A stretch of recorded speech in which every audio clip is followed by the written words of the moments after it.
With the permission given, let me begin the session. Warm greetings from Himalayas to one and all present in the online and offline mode for this international seminar on intergenerational perspectives on memory and trauma in crisis narratives by a wonderful organization, a prestigious organization that has a long history. And I'm delighted to be part of this academic endeavor, which is a mark of the Platinum Jubilee celebration of this college that was founded in the year 1948. And in the same year, Department of English has been incepted too. That gives me a honor to be part of this occasion. And my greeting is also extended to every one of you, to all the delegates. In fact, the introductory remarks made by the dignitaries has made my job easy. It serves as a perfect prelude for my talk, and I will continue with the same frequency. Okay, I request the audience then. When I was approached by Madam Priyanka about this international seminar, I was just probing on the topic with these questions. Have we ever seen a man or woman not slightly deranged either by anxiety or grief? It's not possible. People do break in strangest ways. And under the present traumatic conditions on this planet, every person you meet should be regarded as one of the walking wounded. That made me come up with this topic, probing the psyche, and to deal with three components. Because if I leave one, it will be incomplete. The topic will remain incomplete. That made me choose trauma, memory, and also in connection with healing. Now to accelerate into the content of this topic, the objectives and the key concerns that I would like to touch upon during the course of my talk are listed here. The source of trauma, its effect on the character's psyche, and also the strategies that have been adopted to negotiate and overcome it. Then comes the necessity to analyze the intensity of traumatic memories, and this will be done using a dual representation theory of PTSD framed by a clinical psychology professor, Chris R. Brevin, and his colleagues from the University College London. And the strategies and factors will help us to see the road to recovery from trauma. When I deal with these objectives, I would like to draw your attention to the crisis narratives of Edward Gay Danticat, a Haitian American diasporic writer. She says, "Misery won't touch you gentle. It always leaves its thumbprints on you. Sometimes it leaves them for others to see, sometimes for nobody but you to know of." I will be drawing some empirical evidences from her crisis narratives for this purpose. Now let me take you through the theoretical framework of trauma studies. What is trauma? Let us ask ourselves this question, because trauma has become the concept of psychology of the present day. It is a rigorous emotional shock caused by an extremely distressing experience or a life-threatening event. And this psychic trauma deals with extreme personal suffering that affects the psyche of a person and alters the personality. The increase in violence all over the world received more attention, which led to the growth of professional research in this field and gave birth to trauma studies. What is the nature of trauma? Interestingly, trauma begins when a disastrous event is already over. But the ability to remember and recollect contributes more to the individual's distress.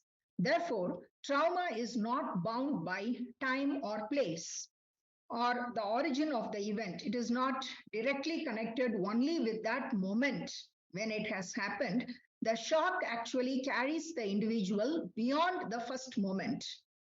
Therefore, the victims experience the shock and the repeated enactment of trauma, irrespective of the place and time.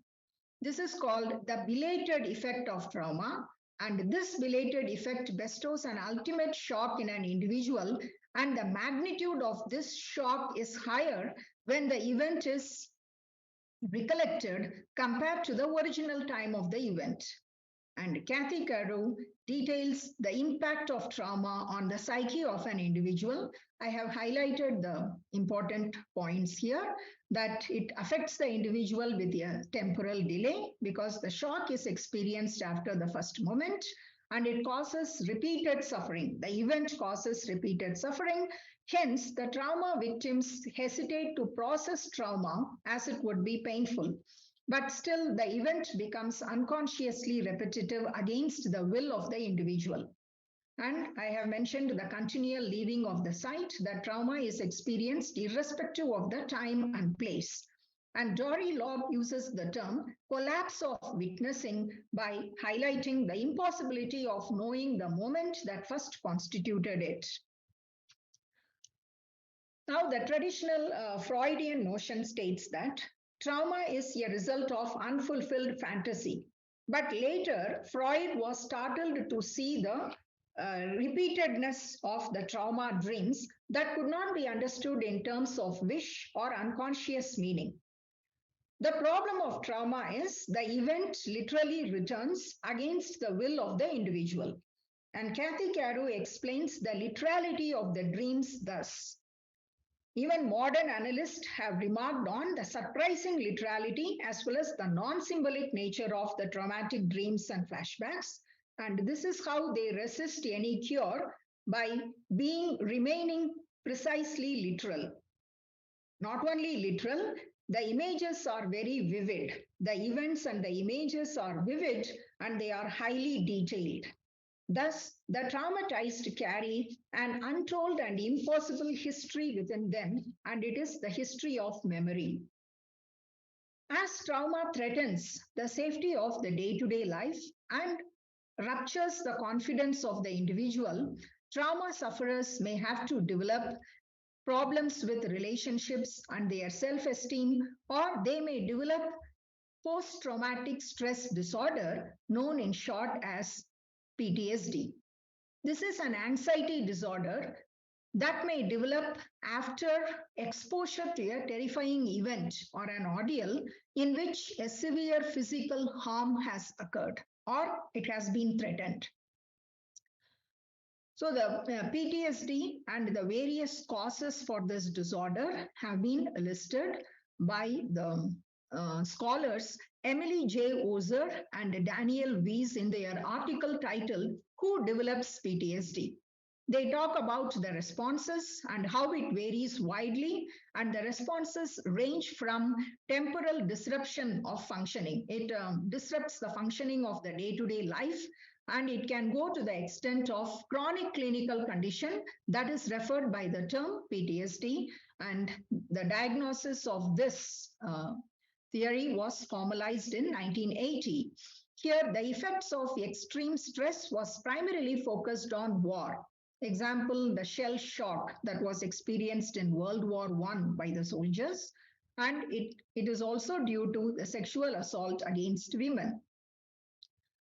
And traumatic event that may trigger PTSD include experiences that involve violent personal assault, death, accident, or serious injury. The consequences of this exposure are manifested in 3 symptom clusters required for diagnosis. I have listed these 3 symptom clusters. First one is involuntary re-experiencing of the trauma in the form of nightmares and intrusive thoughts.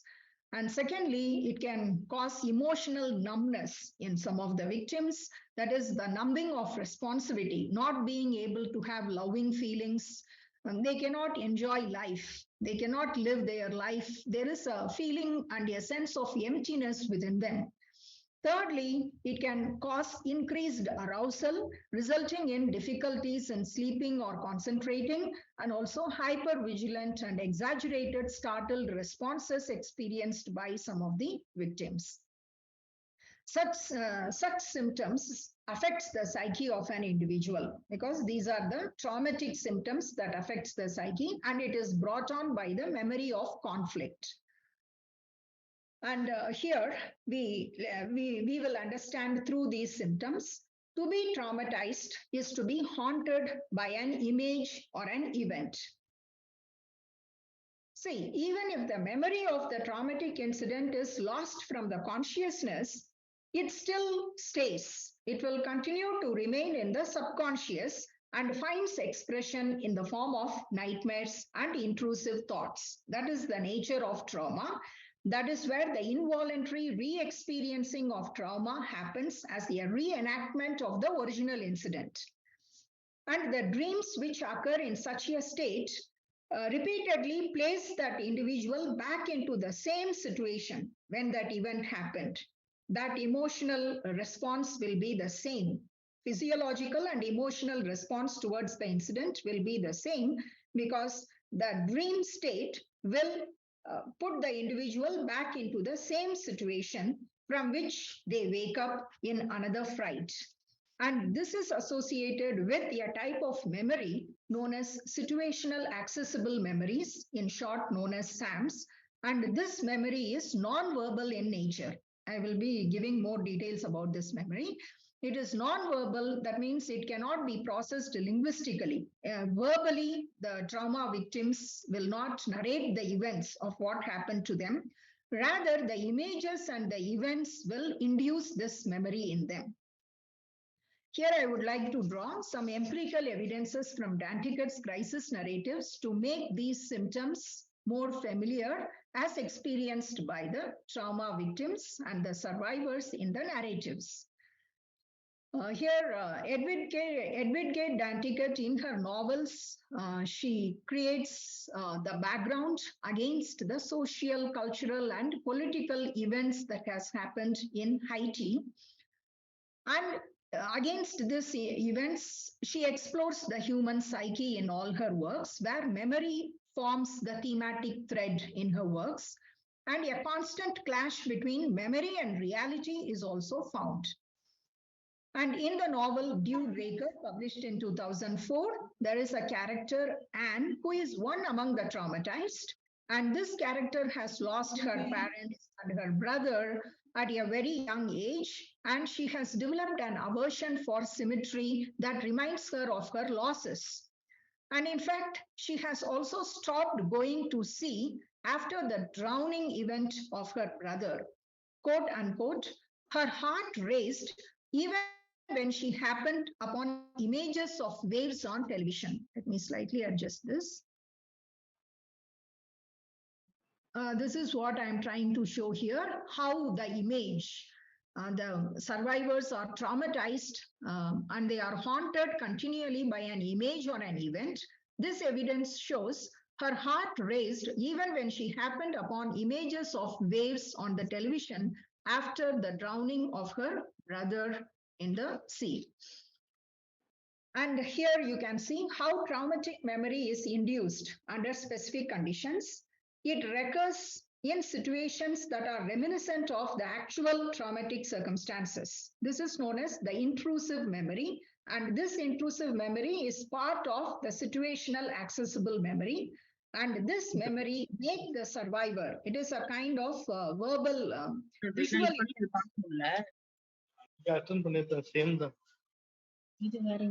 Excuse me. Shall I continue? repeat Can you please mute yourselves? Please mute yourselves. Can you? I request the participants to mute. Yeah, thank you. So this memory is known as intrusive memory. That's not verbal but visual.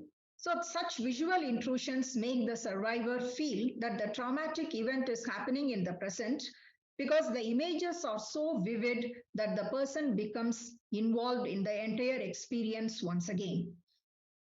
That's why this memory is called as non-verbal, but it is characterized by such visual intrusions along with nightmares, dissociation, numbness, restlessness, and hypervigilance. These are some of the clinical symptoms of PTSD. And one another significant symptom is nightmare. This is one significant symptom of PTSD. The patients who suffer PTSD experience chronic nightmares. Nightmares are dreams that are violent and frightening, and it is also one of the ways in which people re-experience the traumatic event. They are haunted by nightmares of the past traumatic incident.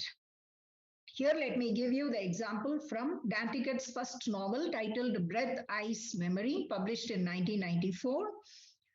Here, the trauma of sexual violence on Haitian women is transmitted through generations. And in this novel, for instance, there are two characters. One is the mother character, Martin, and the daughter, Sophie.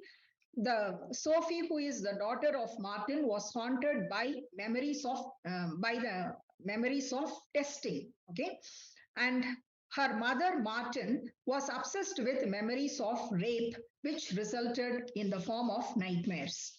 And Martin was raped at the age of 16 by a masked makout, a member of a Haitian paramilitary in the cane fields of Haiti. The rape not only left her with a child, that is Sophie, but also evoked constant nightmares in her. At night, she tore her sheets and bit pieces of her flesh, ripped off her nightgown when she had nightmares. This is how the trauma of the rape recurs every night, and she is getting raped every night in her dreams.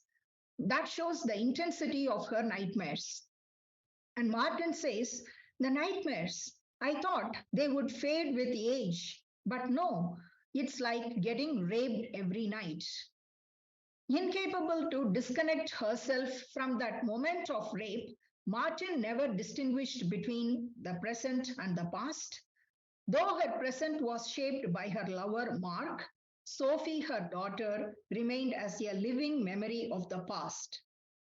This made her life unstable, and this was the conflict in Martin's life. I have brought this quote, how she has lost the ability to make this distinction, and then the terrific, horrific event actually misaligns the sense of time, perceptions of time. She could not distinguish between past and present, and also she could not separate herself from the moment of rape, and between nightmare and reality, between herself and her daughter, and also between violence and life. Here comes the role of culture. Culture becomes an agent in generating trauma in women. Sophie, the daughter, is doubly victimized as Martin passed the trauma of rape on to Sophie by the process of testing. So, what is this testing? Testing is a Haitian custom practiced over centuries. It is a process by which a mother ensures her daughter's virginity by checking if her little finger can pass through the daughter's hymen. Martin herself was tested by her mother, Effie, until she was raped. Years later, Martin forced the same practice on her daughter Sophie in their Brooklyn home in US. Here, Martin misidentified Sophie's body as bearing the same scars as hers, the scars of rape that marked her body. And this flaw in Martin's character manifested itself in the way of customary test, though it was intended to guard Sophie's purity. But here, the tests were imprudent efforts by Martin to regain the authority over her body, as she imagined herself as Sophie's twin, that is known as Marasa. In Haitian voodoo tradition, Marasas are kindred spirits. They are two sides of one unity. And this is what happens through testing, and testing lead to trauma in Sophie.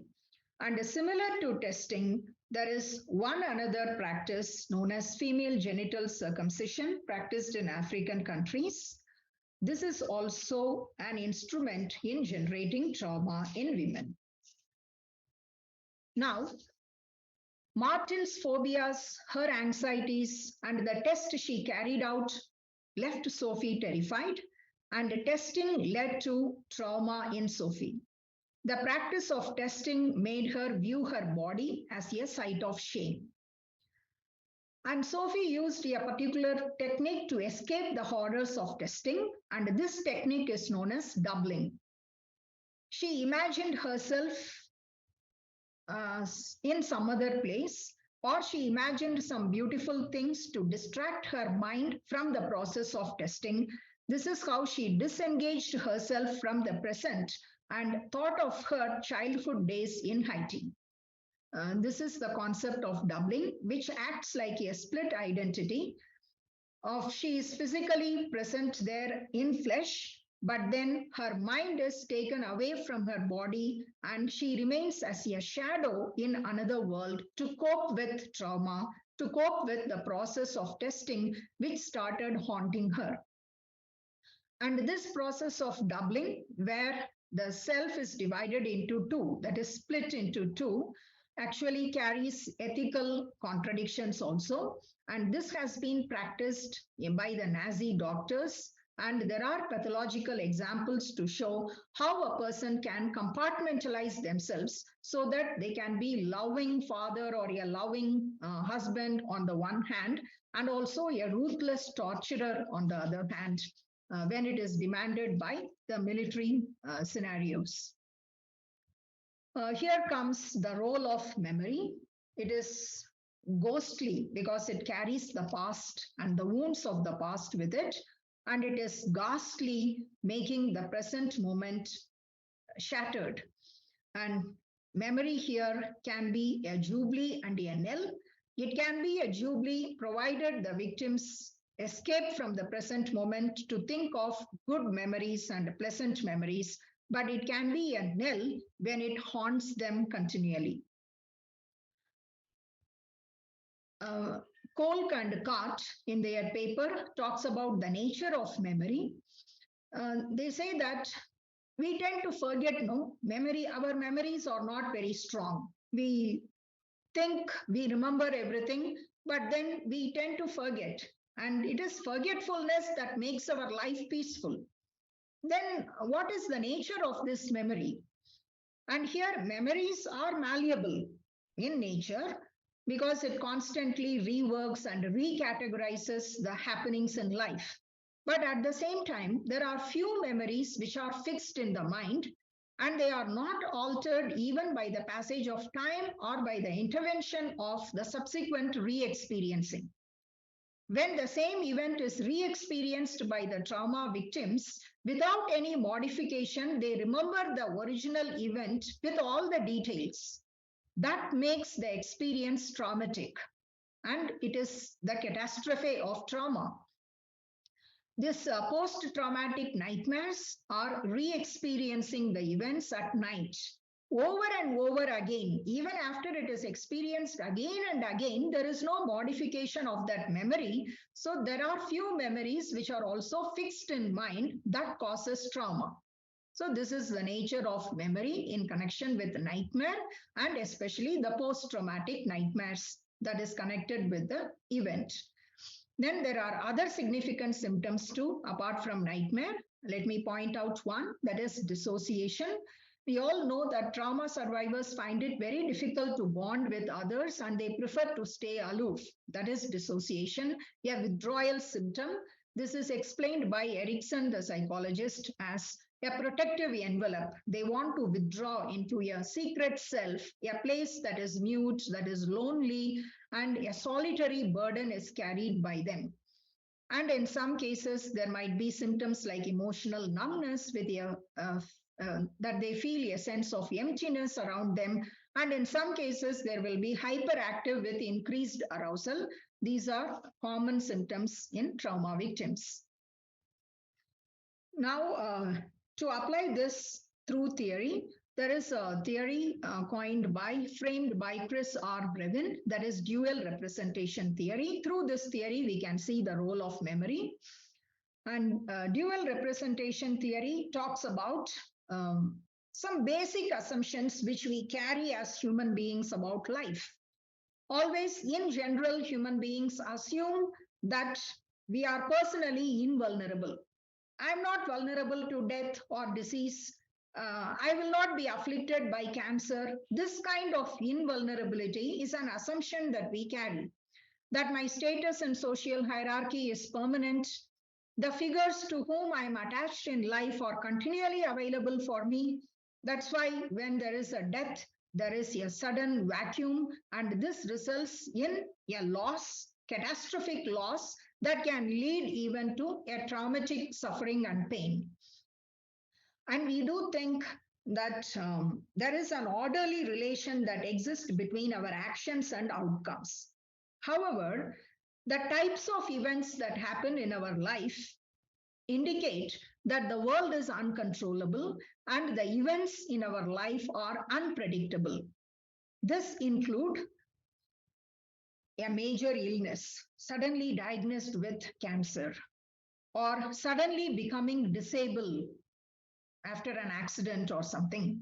And there is an unexpected physical or sexual assault. These are the types of events that violate the assumptions of invulnerability that humans in general tend to hold.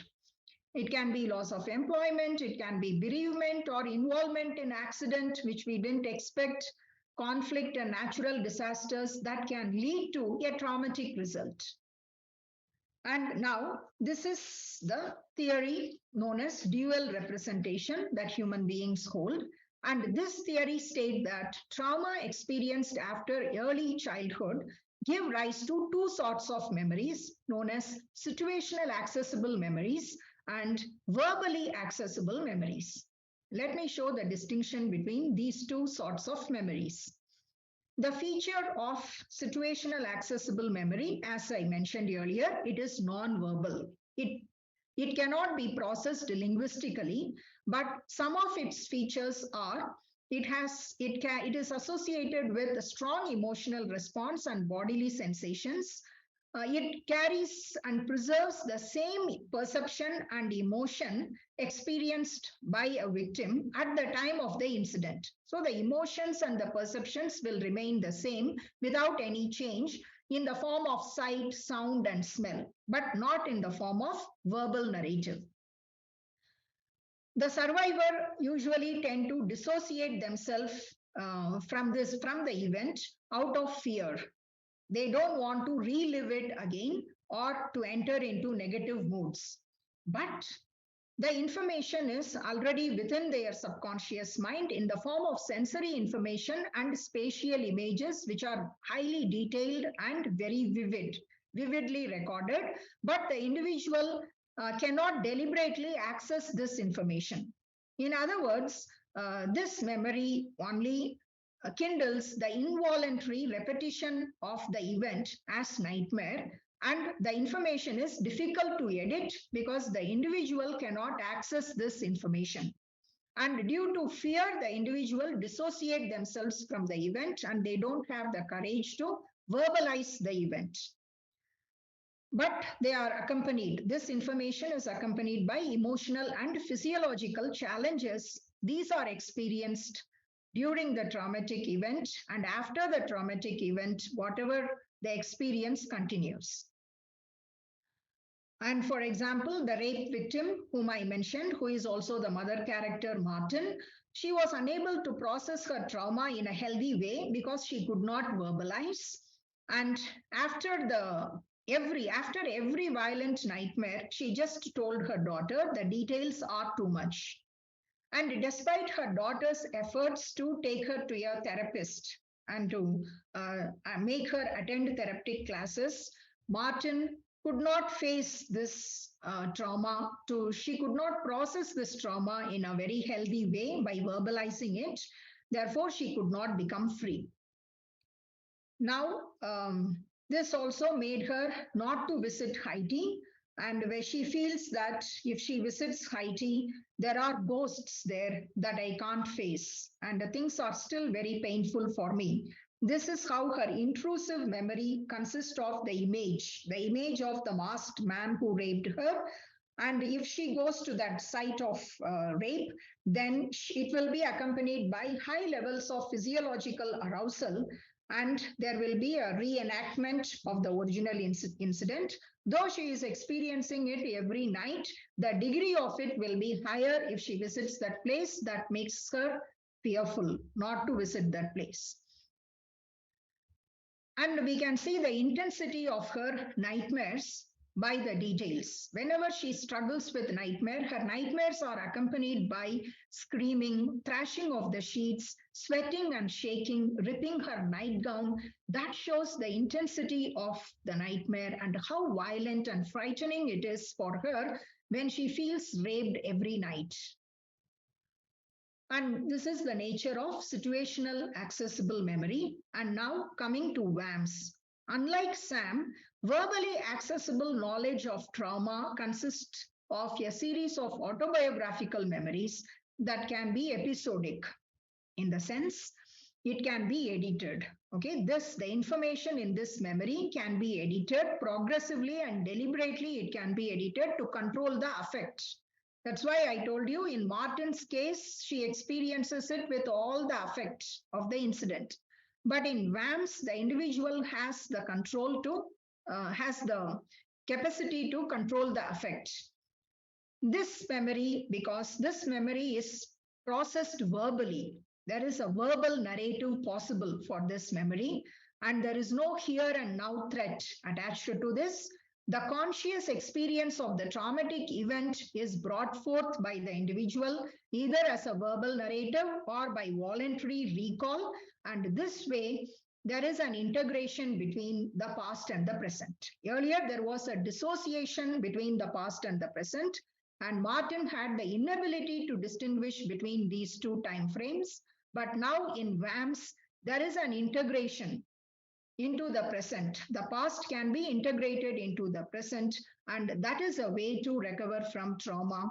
And here, her daughter Sophie uses this particular technique to encode SAMs into VAMs. She is encoding the situational accessible into VAMs, and that helps her to narrate her experience to a therapist. And as a result, she feels liberated. And narration here becomes a method of negotiation for the character.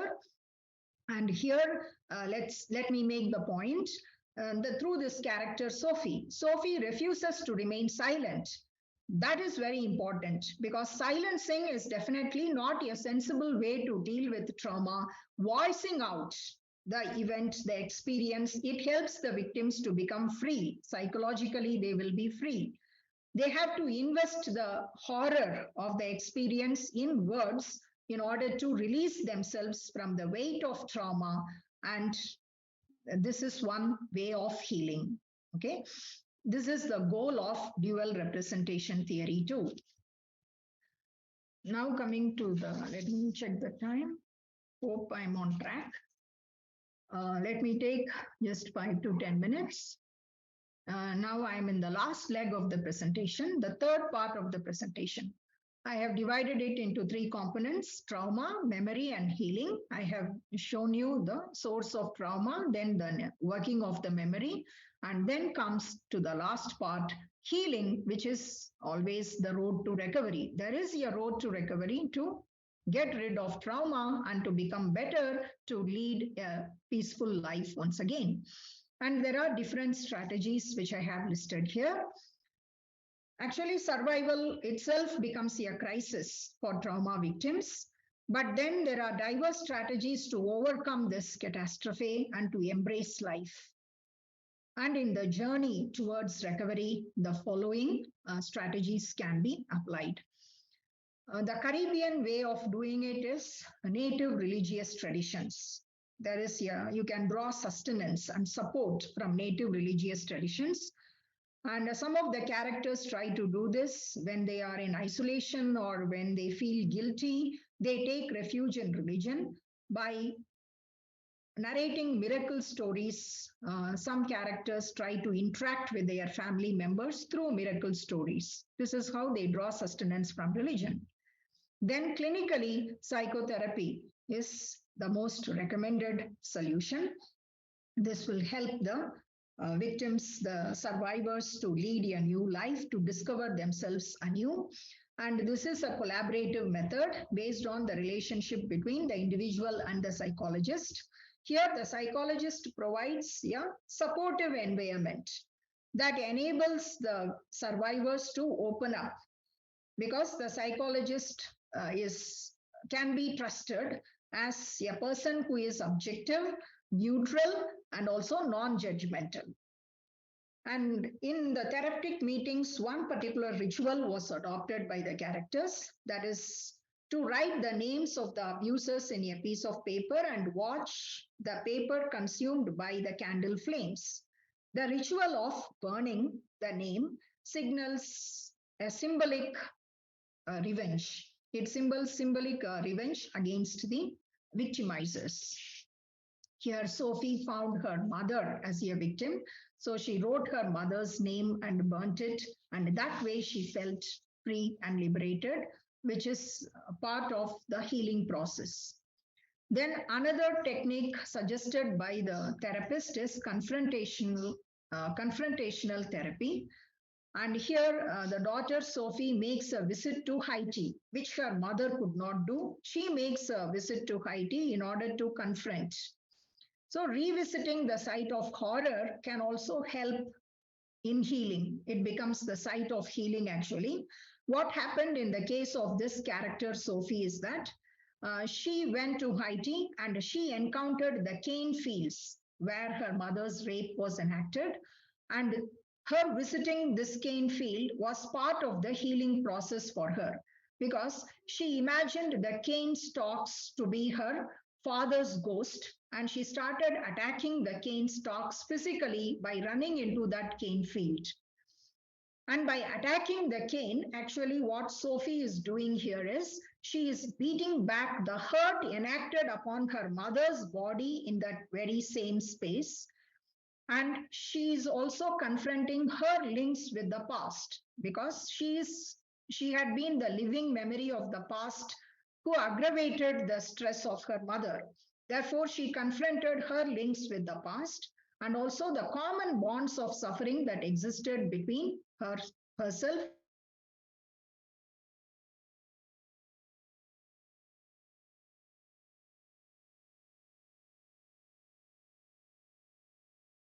and her mother, between the mother and the daughter, recommended by therapists to escape from the dreadful memories. Because if fears become real, it could seek an end, or else it would continue to haunt, and the fear will prove catastrophic. Hope I am audible. Am I? Then love is another method suggested. It is a form of self-healing. To feel love in order to be able to accept one's own self and also one's own past. And another alternative is to avoid traumatic memories by thinking of good memories of the past. And from the good memories, one can draw the necessary psychic strength, and also they can be released from the aftermath of the crisis using that specific memory as a resource. Then the other supportive factors can be the bonding. Human bonding can be the best way to overcome trauma. As family, friends, loved ones, their bonding will be the healing factor. Then the bonding of the community and also female bonding will help. Then perseverance, courage, indomitable willpower. These are all very important to emerge successfully with resilience and despite the horrendous agonies caused by trauma. From Kathy Caru's theoretical framework and from the discussion I have had, I would like to advocate the fact that the haunted past should be halted. It has to come to an end in favor of building a promising future, and for this, empathy and love will act as the healing agents to achieve this. And regarding re-encoding SAMs into VAMs, that is one way to process trauma in a healthy way, and the individual can completely integrate the past and the present by this method, which is the goal of dual representation theory. And this theory recommends this kind of re-encoding and the possibility to verbalize and mainly reveal the traumatic incidents, reveal through verbal narrative, don't conceal, because silence is not going to be the solution. Therefore, Dorib Lob says the survivors did not only need to survive so that they could tell their stories. They also needed to tell their stories in order to survive. So the imperative need here is to speak openly, tell.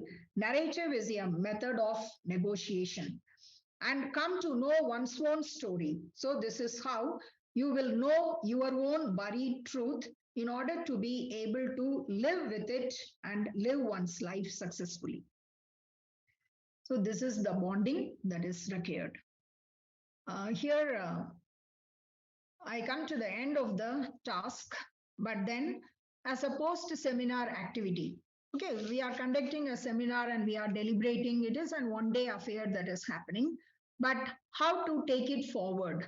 Therefore, I usually give a post-seminar activity. I will recommend this in all the sessions in which I partake. So I have two aspects to tell the audience here. In continuation with this topic, I have limited it because of the time constraint. There is another side to it. Trauma means not only looking at the negative aspect of it, it has a positive side to it. So the continuity of healing and recovery can happen in some more ways, in some more positive ways, in beautiful ways, in fact. Therefore, I recommend a book for self-study and to lead a meaningful life as human beings, how to make our lives meaningful. I would like to recommend this book, a beautiful book, in fact, a book of hope. It is actually a testimony of hope. Man's Search for Meaning. That is the title of the book by Viktor Frankl.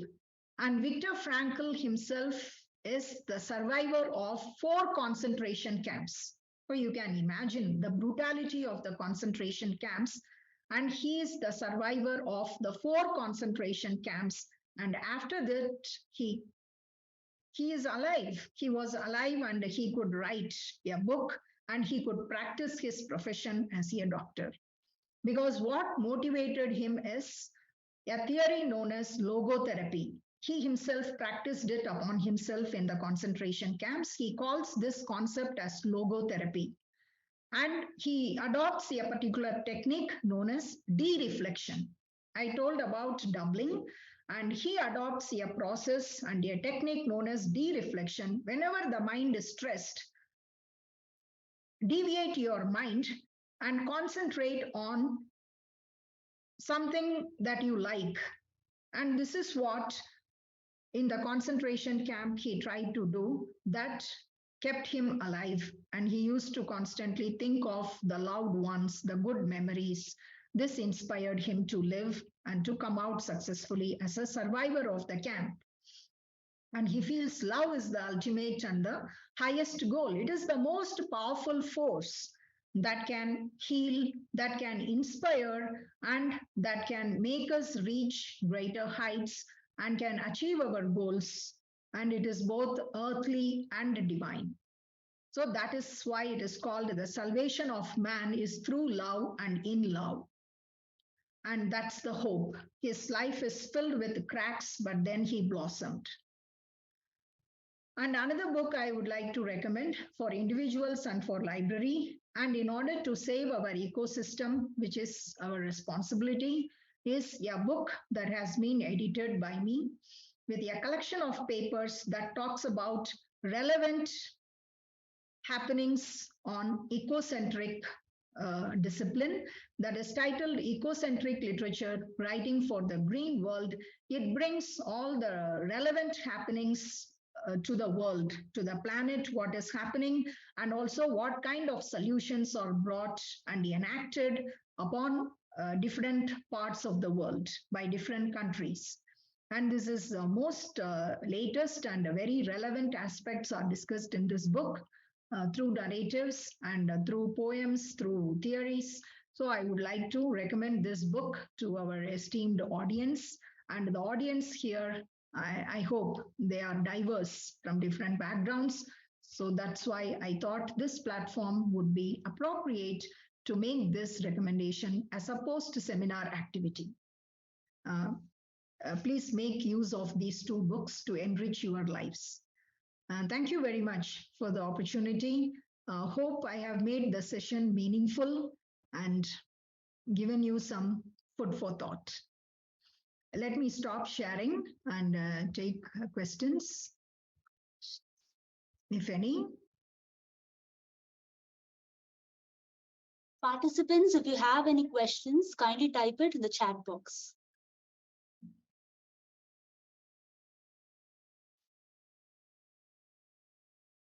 So am I on time and how was the session? Was there any interruption?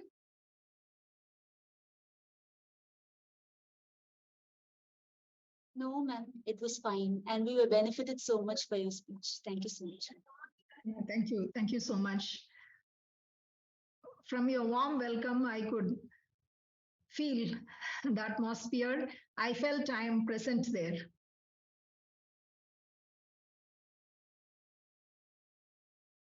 Yeah, I have one question. Can death of a person come under trauma studies? So sudden death of a person results in a catastrophic loss. So that also creates trauma.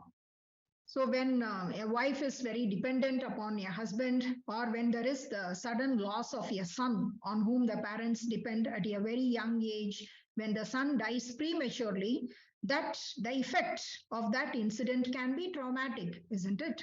So that's how death and personal assault, accident, injury, all these also can affect the psyche of an individual. Anything that extremely affects the psyche of an individual from which you cannot recover makes the experience traumatic. That is the whole idea of trauma.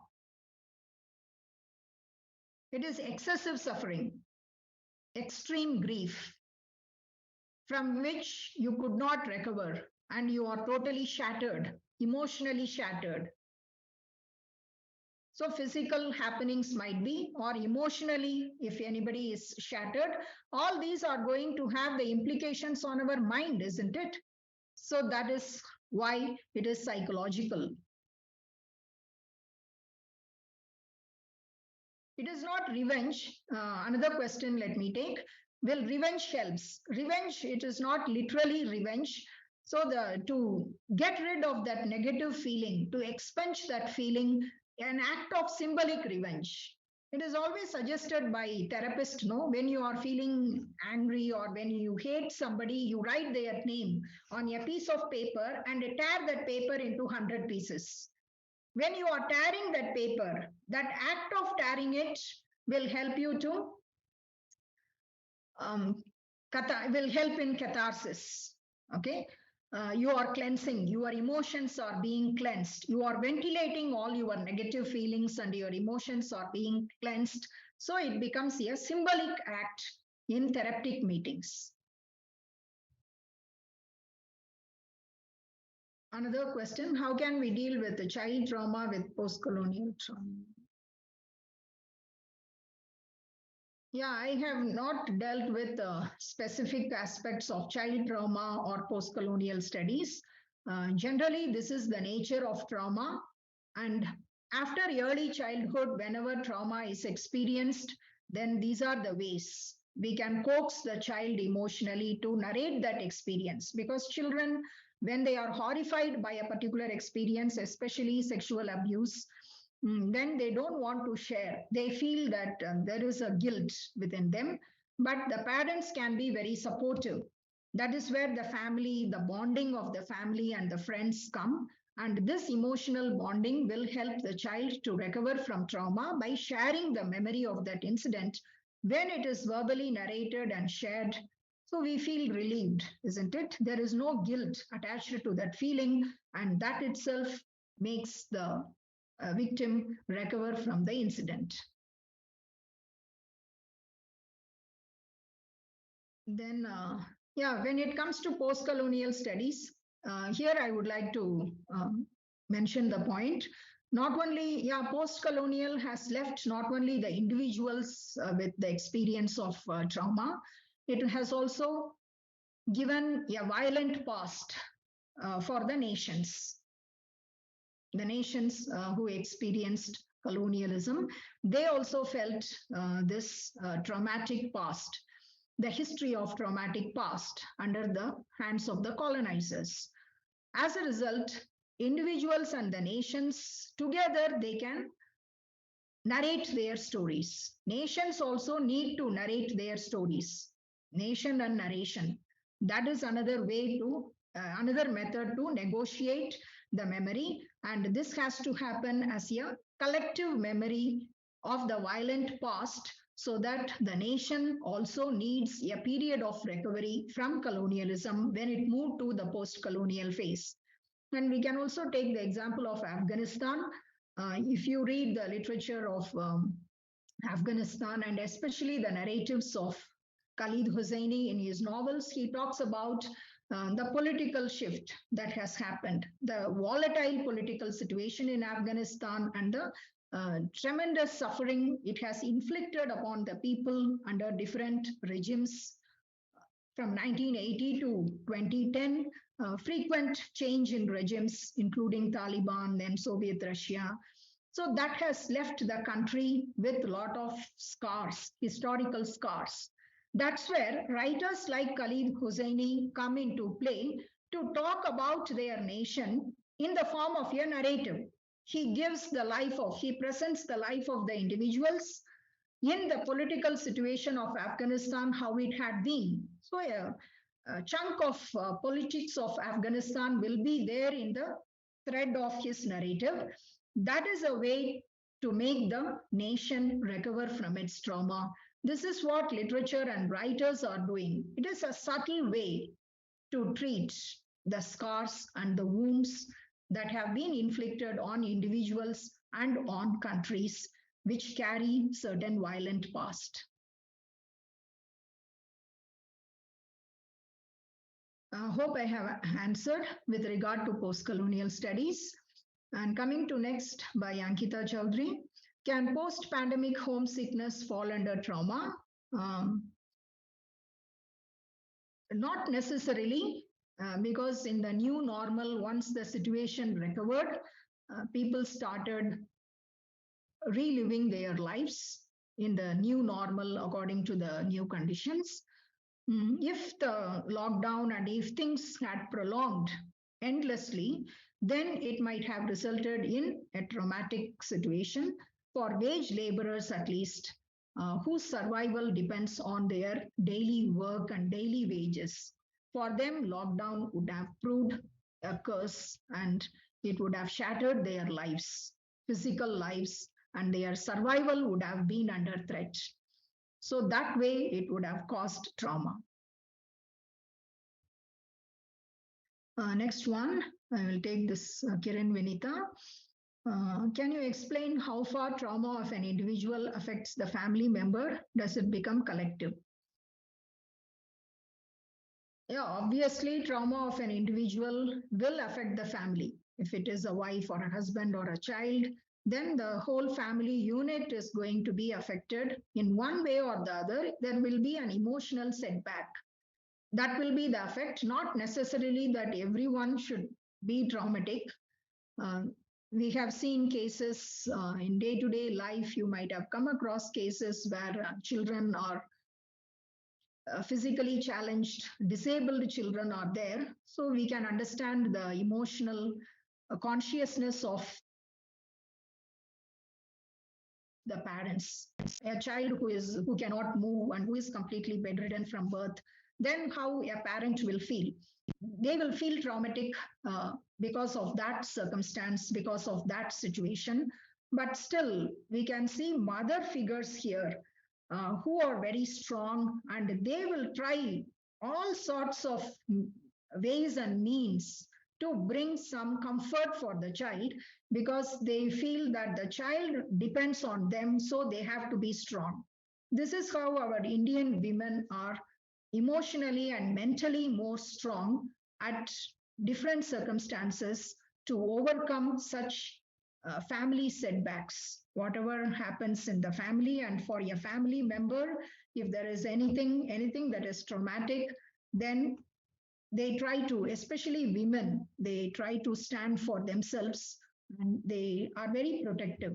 That way, I think one or the other person in the family will be strong to take care of. And as far as I have seen, mostly women are strong in that case.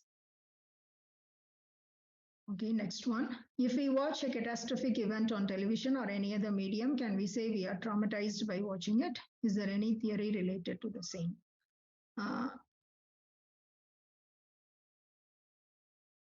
Yeah, by watching a catastrophic event, we cannot become traumatized immediately, but continual watching of something can make us different.